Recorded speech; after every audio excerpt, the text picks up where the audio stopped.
حضرت بشر حافی رحمتullah علیہ سے سارا زمانہ پیار کرتا تھا. بغداد کا ایک تاجر کہتا ہے مجھے نہیں بابا اچھا لگتا تھا. ہمارا اپنا اپنا ذہن ہے نا, ہم کہتے ہیں میں نے جدھر ساری دنیا جا رہی ہے وہاں نہیں جانا. کہتے ہیں کہ وہ بابا مجھے نہیں اچھا لگتا تھا, حالانکہ سارا بغداد عزت کرتا. کیوں نہیں اچھا لگتا تھا؟ کہتے ہیں اس لیے کہ بابا نہ صرف فرض مسجد میں پڑھتا تھا, باقی نماز گھر جا کے. تو میں کہتا تھا اتنا ولی ہے تو باقی بھی مسجد میں پڑھے.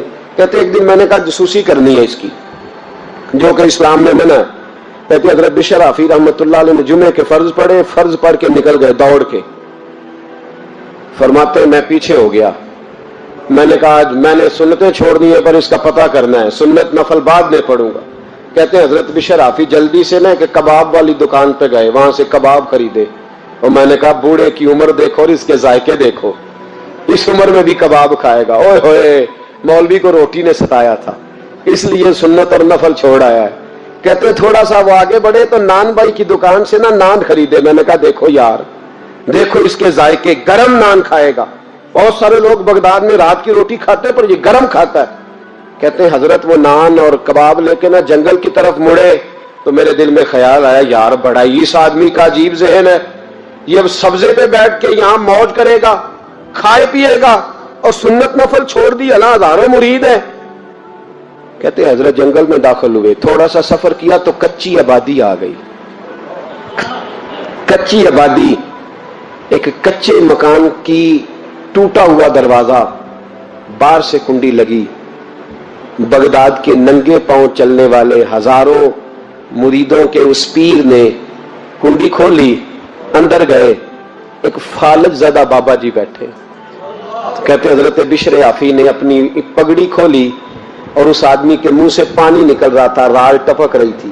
کہتے پہلے اپنی پگڑی سے منہ صاف کیا, پھر پیالے سے پانی ڈال کے منہ دھویا, پھر حضرت اس کے ٹانگوں پہ کپڑا ڈال کے روٹی کا لقمہ توڑ کے اس کے منہ میں ڈال کے کہنے لگے بابا ناراض نہ ہونا, جمعے والے دن مجھے دیر ہو جاتی ہے, ابھی تو میں نے سنت اور نفل بھی پڑھنے ہیں, ناراض نہ ہونا مجھے دیر ہو جاتی ہے. کہتے ہیں وہ بابا رو پڑا اور کہنے لگا بشر یار 14 سال ہو گئے تو روز آتا ہے. 14 سال, یہ 1 صدی کا قصہ ہے, 2-4 برس کی بات نہیں. 14 سال سے تو روز آتا ہے. میں پتہ نہیں کب تک لاش بنے پڑا رہوں گا, تو کب تک آئے گا؟ حضرت بشر حافی نے بابے کے آنسو پوچھ کے کہا بابا فکر نہ کر, آج کے بعد یہ جملہ نہ کہنا کہ تو میرے لیے بوجھ ہے. فرمایا لوگ سمجھتے ہیں کہ میں نے عبادت کر کے مقام پایا ہے, لوگ سمجھتے ہیں میں نوافل زیادہ پڑھتا ہوں, دنیا جانتی ہے کہ میری رات کی تسبیح زیادہ مضبوط ہے, پر میں ان میں سے کوئی بات بھی نہیں. میں تو تیری نوکری کرتا ہوں تو اللہ نے میری عزتوں میں اضافہ فرما دیا ہے. سوچ ہی صاف نہیں, نظریہ ہی ٹھیک نہیں, فکر ہی ٹھیک نہیں. اسلام نظریے کا مذہب ہے, سوچ کا. مسند امام احمد بن حنبل کی حدیث سنی, حضرت انس بن مالک فرماتے ہیں جب انسان نے روزہ رکھا ہوتا ہے نا تو روح ویسے ہی پاک ہوتی ہے اس کی. میں نے یہ سوچا کہ کچھ باتیں ایسی کی جائیں جس سے تھوڑی سی سوچیں بھی تبدیل ہو, کچھ سوچوں کا وضو, سوچوں کا غسل, افکار و نظریات کی بھی بات ہو. ہم سمجھتے ہیں کہ شاید کثرت عبادت اصل ہے. اقبال کہتے ہیں یہ ذکر نیم شبی, یہ مراقبے, یہ سرور تیری خودی کے اگر نگہباں نہیں تو پھر کچھ بھی نہیں. تیری خودی کے اگر, اور پھر عام چیز نہیں کہا یہ ذکر نیم شبی, سویرے شہری کا ذکر, یہ مراقبہ, یہ جو تو گھنٹوں اللہ کی یاد میں بیٹھا رہتا, یہ سرور. کہتے بے کیف عبادت نہیں, سرور والی. یہ ذکر نیم شبی, یہ مراقبے, یہ سرور تیری خودی کے اگر نگہباں نہیں. اگر تیرے نظریے کو نہیں بدل سکے, تیری سوچ نہیں بدل سکے, تیرا ایمان مضبوط نہیں کر سکے, تیری خودی کے اگر نگہباں نہیں تو پھر کچھ بھی نہیں. اور خرد نے کہہ بھی دیا لا الہ الا اللہ تو کیا حاصل, دل و نگاہ, دل و نگاہ, دل و نگاہ اگر مسلمان نہیں تو پھر کچھ بھی نہیں. دل و نگاہ. اقبال کہتے ہیں ایک دل کا کلمہ پڑھ, دوسرا نظر کا کلمہ پڑھ, ان پہ پابندی لگا. دل و نگاہ اگر مسلمان نہیں تو پھر تو کچھ بھی نہیں, کچھ بھی نہیں. حضرت انس بن مالک کہتے ہیں میں حضور کے پاس بیٹھا تھا, حضرت عبداللہ ابن عمر بھی بیٹھے تھے, کوئی بات ہو رہی تھی, ایک حجرے میں بیٹھے تھے, دروازے پہ دستک ہوئی. مسند امام احمد میں حدیث ہے نبی پاک علیہ السلام نے فرمایا انس دروازہ کھولو، دروازے پہ وہ بندہ ہے جس کو اللہ بغیر حساب کتاب جنت عطا فرمائے گا، وہ بندہ ہے دروازے پہ۔ حضرت انس بن مالک کہتے ہیں میں نے دروازہ کھولا تو بندہ دیکھا، غریب سا ایک انصاری صحابی، اور بندہ بڑا سادہ، وضو تازہ کر کے آیا ہے تو پانی کے قطرے داڑھی سے بہہ رہے، اور چمڑے کے جوتے اس نے لپیٹ کے نا تو بغل میں چھپائے ہوئے، آ کے اتحیات کی حالت میں بیٹھا، حضور سے دو چار باتیں کی، چلا گیا۔ ہم اس کا رنگ دیکھتے رہے اور مصطفیٰ کا کرم دیکھتے رہے۔ اس کو حضور نے جنتی کہا ہے۔ کہتے ہیں اگلے دن اسی ٹائم اسی وقت ہم حضور کے پاس بیٹھے تھے، پھر دروازے پہ دستک ہوئی، حضور نے فرمایا دروازہ کھولو، دروازے پہ وہ بندہ ہے جسے اللہ بغیر حساب کتاب جنت عطا فرمائے گا، بغیر حساب۔ کہتے ہیں دروازہ کھولا اور جیسے ہی میری نظر پڑی، بندہ بھی وہی ہے جو کل آیا تھا اور انداز بھی وہی ہے جو کل تھا، اسی طرح پانی کے قطرے، اسی طرح جوتے بغل میں، السلام علیکم، کل حضور فلاں بات کی تفصیل پوچھنی مجھ سے رہ گئی تھی، غلطی ہوگی، دوبارہ آیا ہو۔ اس نے اپنی گفتگو کی، چند جملوں میں بات سمیٹی، چلا گیا۔ فرماتے اتفاق کی بات کہ دن تیسرا، بندے بھی ہم دونوں، میں اور عبداللہ ابن عمر، حضرت انس بن مالک کہتے ہیں دونوں بیٹھے تھے، سیم ٹائم سیم ڈے۔ پھر دستک ہوئی، حضور نے فرمایا دروازہ کھولو، اور مسکرا کے فرمایا دروازے پہ وہ بندہ ہے جسے اللہ بغیر حساب کتاب جنت عطا فرمائے گا۔ کہتے ہیں کھل اٹھے ہمارے چہرے، باہر گئے، دستک ہوئی تھی، دروازہ کھولا۔ فرماتے مجھے یقین تھا وہی ہوگا جو 2 دن پہلے آیا تھا، اور میرے یقین کے مطابق ہی کام ہوا، وہی بندہ تھا جو کل بھی تھا، جو پرسوں بھی تھا، حالت اور کیفیت اور انداز بھی وہی تھا، پانی کے قطرے بہ رہے ہیں، اور اس شخص نے جوتے بغل میں دبائے ہوئے خدمت میں حاضر ہوا، بیٹھ گیا، بات چیت کی، چلا گیا۔ حضرت انس بن مالک کہتے ہیں تھوڑی دیر ہوئی تو حضور بھی تشریف لے گئے۔ حضرت عبداللہ ابن عمر مجھے کہنے لگے یار ویسے کتنے اس کے نصیب ہیں، کتنے نصیب ہیں، کوئی آیا لے کے چلا گیا، کوئی آیا لے کے چلا گیا، کوئی عمر بھر بھی نہ پا سکا، میرے مولا تجھ سے گلا نہیں، یہ تو اپنا اپنا نصیب ہے، یہ تو اپنا اپنا، اور نہ کسی کے حال پہ طنز کر، نہ کسی کے غم کا مذاق اڑا، وہ جسے چاہے جیسے نواز دے، یہ مزاج لطف رسول ہے صلی اللہ تعالی علیہ وسلم۔ کہتے ہیں ہم لوگ گفتگو کرنے لگے، عبداللہ ابن عمر مجھ سے کہنے لگے یار ویسے پتہ کرنا چاہیے یہ کون سا عمل کرتا ہے، پتہ کرنا، ایسے ہم نہیں پتہ کرتے کہ یہ بندہ بڑا چمک گیا، پتہ کرو کون سا کاروبار کرتا ہے، ذرا اس کی جاسوسی تو کرو۔ اور بندے بھی بڑے سمجھدار ہیں، وہ سائیڈ بزنس نہیں بتاتے، وہ کہتے ہیں وہ جو میرا علیحدہ ہے وہ نہیں بتانا، کہیں یہ نہ شروع کر لے۔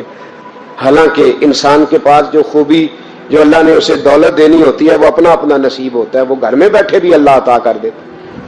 وہ کہتے ہیں کہ پتہ کرو کیا عمل کرتا ہے، تو حضرت عبداللہ ابن عمر کہتے ہیں میں اس کے پیچھے ہو گیا، اس سے سلام لی، تو میں نے کہا مجھے 2-3 دن کے لیے مہمان بنا لو گے، مان نہ مان میں تیرا مہمان، 2-3 دن کے لیے مہمان بنا لو گے؟ تو کہتے ہیں مجھ سے کہنے لگا کوئی گھر میں جھگڑا ہو گیا، کیونکہ پڑوس میں تو تمہارا قریب ہی تو تمہارا گھر ہے، میرے مہمان بننے کو جھگڑا ہے؟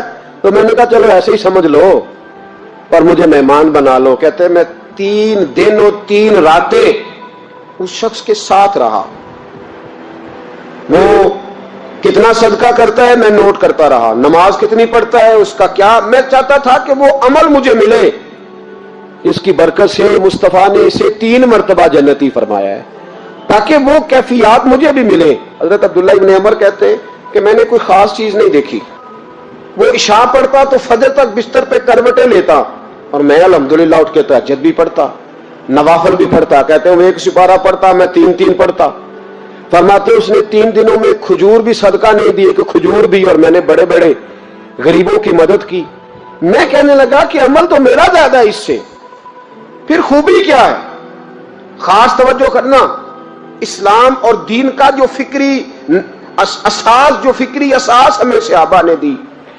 حضرت عبداللہ ابن عمر کہتے ہیں میں نے تیسرے دن سے کہا بھائی اللہ تیرا بھلا کرے، تو نے بڑی خدمت کی، میں نے جانا ہے میرا کوئی جھگڑا نہیں ہوا تھا، میں تو بس تیرا عمل دیکھنے آیا تھا کہ تو عمل کیا کرتا ہے۔ تو وہ صحابی کہتے ہیں مجھے کہنے لگے یار تو میرا عمل دیکھنے آیا تھا، مجھے بتا تو صحیح کیا نے، اور کیوں دیکھنے آیا میرا عمل، تجھے کیا ضرورت پڑی میری جاسوسی کی؟ تو کہتے ہیں مجھ سے جب اس نے سوال کیا تو میں نے اس کو کہا بھائی تو 3 دن آیا نا ہم بیٹھے ہوئے تھے؟ کہا ہاں میں آتا رہا ہوں۔ کہا 3 دن نبی پاک نے فرمایا اللہ تجھے بغیر حساب کتاب جنت عطا فرمائے گا۔ تو میں چاہتا تھا کہ میں ذرا جاسوسی کروں، ذرا دیکھوں، کھوج لگاؤں کون سا ایسا عمل ہے، آپ بھی ذرا دھیان دیجئے گا کون سا ایسا عمل ہے، حالانکہ تو عشاء پڑھتا ہے، اٹھ کے فجر پڑھتا ہے، میں تہجد بھی پڑھتا ہوں، تیرا سپارہ 1 ہے میرے 3 ہے، کون سا ایسا عمل ہے جس کے سبب تجھے جنت ملے گی؟ کہتے ہیں وہ صحابی کہنے لگے یار کوئی ایسا عمل نہیں، کوئی شے نہیں، میں اس قابل ہی نہیں، من آنم کہ من دانم، جو میں ہوں مجھے پتا ہے۔ کہا پھر کوئی بات تو ہوگی، تیری مہربانی بتا دے، میں نے 3 دن 3 راتیں محنت کی ہے، بتا دے۔ کہتے ہیں وہ کہنے لگے اگر تجھے بتاؤں نا تو پھر سن، میں جب رات کو سوتا ہوں تو اپنے دل پہ نظر ڈالتا ہوں، اور سویرے جب اٹھتا ہوں تو پھر اپنے دل پہ نظر ڈالتا ہوں، موبائل پہ نہیں، کنجی پہ نہیں کہ چابیاں کدھر ہے، بٹوے پہ نہیں، میں رات کو سوتے ہوئے بھی اپنے دل پہ نظر ڈالتا ہوں، سویرے اٹھتے ہوئے بھی میں سب سے پہلے اپنے دل پہ نظر ڈالتا ہوں۔ فرماتے ہیں الحمدللہ میرے دل میں کسی کا حسد نہیں ہے، کسی کے بارے میں کوئی کینہ نہیں ہے، کوئی کسی کے بارے میں میل نہیں، میں اللہ کے ہر بندے کے بارے میں سوچ، نظریہ، فکر اچھی رکھتا ہوں۔ اور فرمایا میں تیرے بارے میں بھی عبداللہ یہی سوچتا ہوں کہ تو مجھ سے زیادہ نیک ہے۔ الحمدللہ اس وقت بھی میرا ذہن یہ ہے کہ انس بن مالک مجھ سے زیادہ پرہیزگار ہے، اس وقت بھی میری سوچ یہ ہے کہ محبوب کے سب صحابہ میں سب سے کمزور میں ہی ہوں۔ نبی عبداللہ ابن عمر کہتے ہیں میں نے اس کا ہاتھ چوما، میں نے کہا سمجھ آ گئی ہے، تیرا نظریہ، تیری سوچ پکی اور سچی مسلمان ہے، تو دل اور روح کا مسلمان ہے، تو نظر اور روح کا مسلمان ہے۔ یہ سبب ہے کہ اللہ کے رسول نے زمین پر چلتے ہوئے بھی تجھے 3 دفعہ جنت کی بشارت عطا فرما دی۔